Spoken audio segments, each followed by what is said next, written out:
Very good morning, cadets. Welcome to the session 3, the part 3, chapter 2, that is from trade to territory. The last video session discussed about English East India Company, how initially they established their power, and English East India Company, French East India Company, Dutch East India Company, Portuguese East India Company established or landed in India just for the purpose of trade, slowly taking the advantage of the local situation. They started ruling over us. Of course, one of the major reasons why English East India Company gained power, that is mainly because of the downfall of Mughal Empire and few regional kingdoms like Nawabs of Bengal, Nawabs of Awadh. They started, the power has deteriorated. So all those things which we studied in the last class. Today let us understand how East India Company's trade started in Bengal and how slowly the intense rivalry or the competition led to the famous battle of Plassey. And with the battle of Plassey, British officially laid the foundation for the empire in India. So let us start the session of today.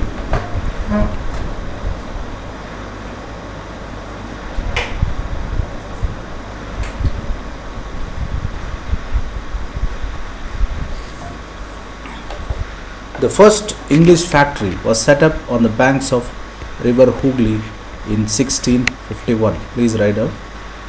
So in the last few class I explained British landed in Surat, that is in 1600. When British landed in Surat in 1600, they were permitted to trade in 1612 by the Mughal government. So initially British started their trade in the coast of Gujarat, that is in Surat. But as I explained you, in Goa, Portuguese East India Company captured land in which year? That is in the year 1510. So Portuguese were well established in Goa, Dadar and Nagar Haveli. So they are all near to the coast of Gujarat. So there was an intense rivalry between Portuguese and British. As a result, what happened? British shifted their trading center to which place? To Hooghly, that is Calcutta, in which year? In 1651. This was the base from which the company's traders, and known that time was factors, operated.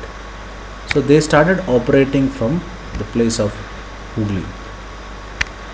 The factory had a warehouse where goods for exports were stored. So company started having godowns or the warehouses. So they started storing the goods in the warehouses, and they started storing goods and they started establishing their factory.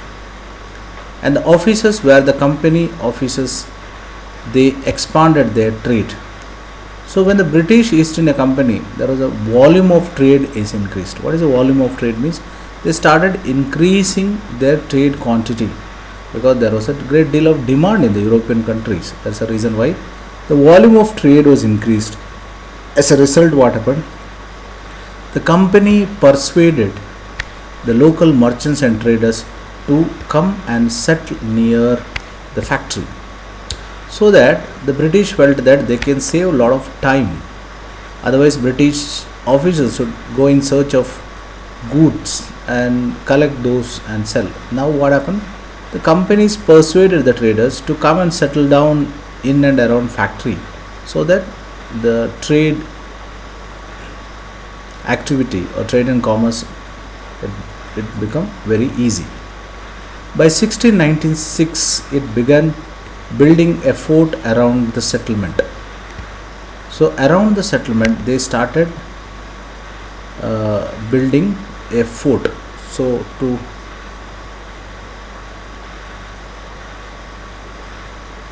protect their trade. 2 years later it bribed the Mughal officials into giving the company the zamindari rights over the 3 villages. Now slowly you see the British officers started getting into administration, so that they got the right to collect the tax over the 3 villages. One of these was Calicut, which is later grew as a Calcutta or Kolkata. So this is the initial stage where the British East India Company started earning tax from the village.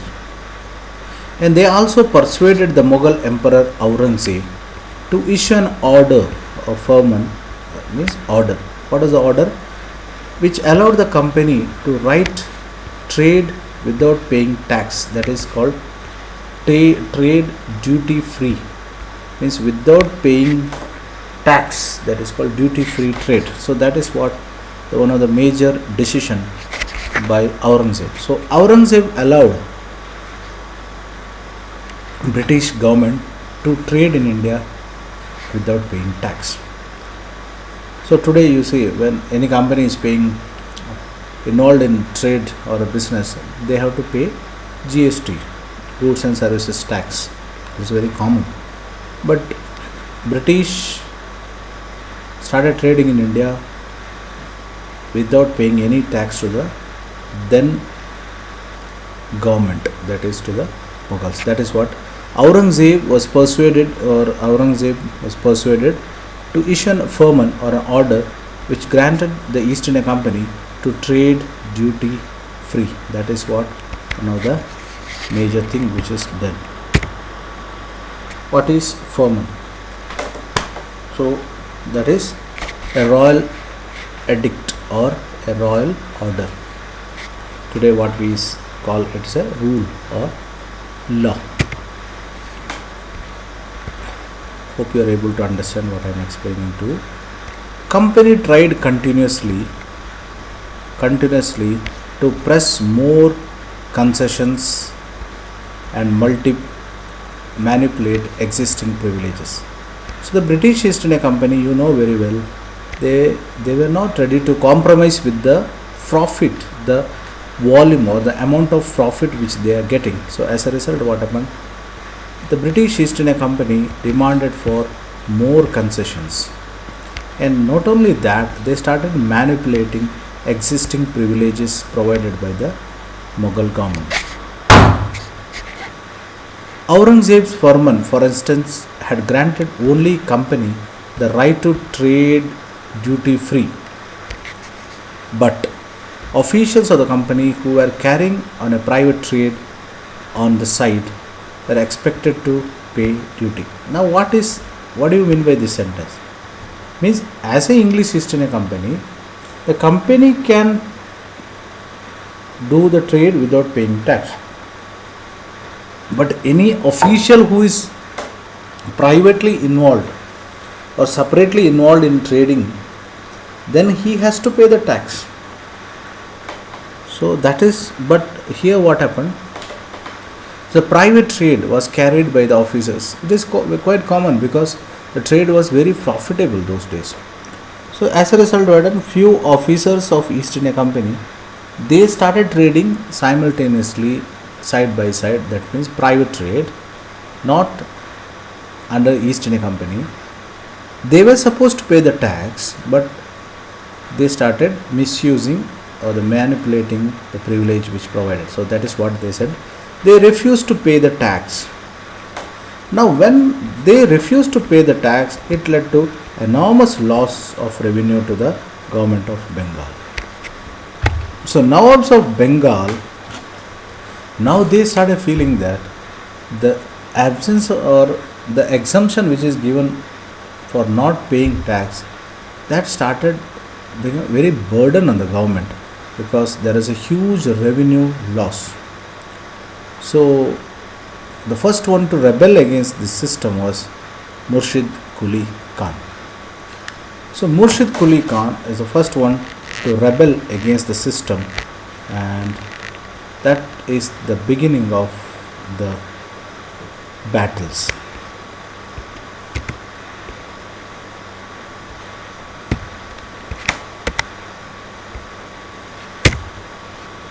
So now you see there is a painting here, the painting of local boats bring goods from the ships from the side of Madras. So this is one of the paintings of those days.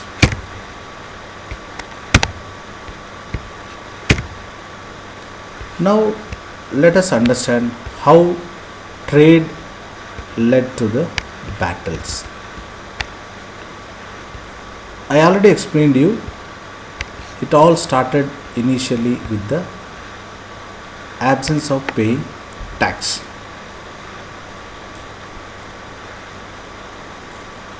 Early 18th century, the conflict between the company and Nawabs of Bengal intensified. After death of Aurangzeb, the Bengal Nawabs asserted their power and autonomy as other regional powers were doing at that time. Now, what do you mean by this sentence? Because after death of Aurangzeb, the subordinates of subordinates of Mughals, all the subordinates of Mughals were all the regional powers.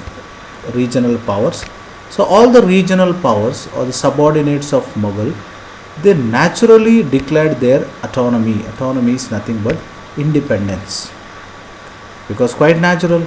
For example, to take in a lighter side, when your seniors are not present in the school, means they may out of station or some reasons, then you feel more free. So same way, when powerful Mughal king Aurangzeb, after death of Aurangzeb, the regional powers started enjoying more autonomy and power. Murshid Quli Khan was followed by Alwadi Khan and Sirajuddaula. Please write down these three names. So after death of Aurangzeb, Murshid Quli Khan, Alwadi Khan and Sirajuddaula, the Nawabs of Bengal, and each one of them was very, very strong rulers. So Nawabs of Bengal, Murshid Quli Khan, Alwadi Khan and Sirajuddaula, they were all very strong rulers. They refused to grant the company the concession, demanded huge tribute for the company's right to trade. Now the bone of contention started. So the Nawabs now denied that no longer exemption can be given. Means the British East India Company has to pay the tax. And they denied the right to trade without paying the tax. So right to mint coins and stopped it from extending its fortification. So company was forced to stop the fortification. It was stopped to mint the coins. All those things were stopped. Accusing the company, they claimed that the company was depriving the Bengal government of huge amount of revenue and undermining the authority of Nawabs. So local kings or the regional kings, they felt that the English East India Company, they started neglecting the local administration or Nawabs by refusing pay the tax and writing disrespectful letters and trying to humiliate Nawabs and officials. Now imagine the local or the regional kings, for example, Nawab of Bengal. He started feeling that he is humiliated or insulted whenever he demanded the English East India Company to pay the tax. East India Company denied to pay the tax, not only denied to pay the tax, but the volume of trade was increased enormously, and they started fortification, constructing huge boundary walls, constructing warehouses, factory, and earning a lot of profit. That really disturbed the local Nawabs or the local rulers. That led to the Battle of Plassey.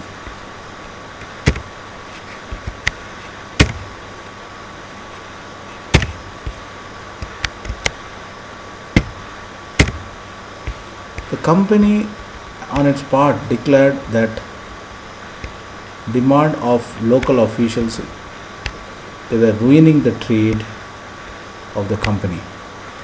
The trade could flourish only if the duties were removed, and it also convinced that to expand the trade it had to enlarge its settlement, buy up village and rebuild its forts.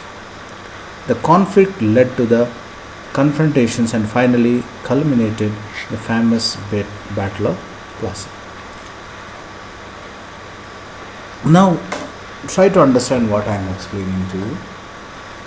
The British East India Company, even though they were not ready to pay the tax, but British East India Company started forwarding the argument that if the company want to flourish, or they started saying that if there should be a flourishing of trade in Bengal region, then the local rulers or Nawabs should encourage and give a lot of facilities. Not only that, the company should purchase or buy a lot of villages and construct huge warehouses and factories, so that the company trade is flourished. Now you try to understand the two thoughts. One,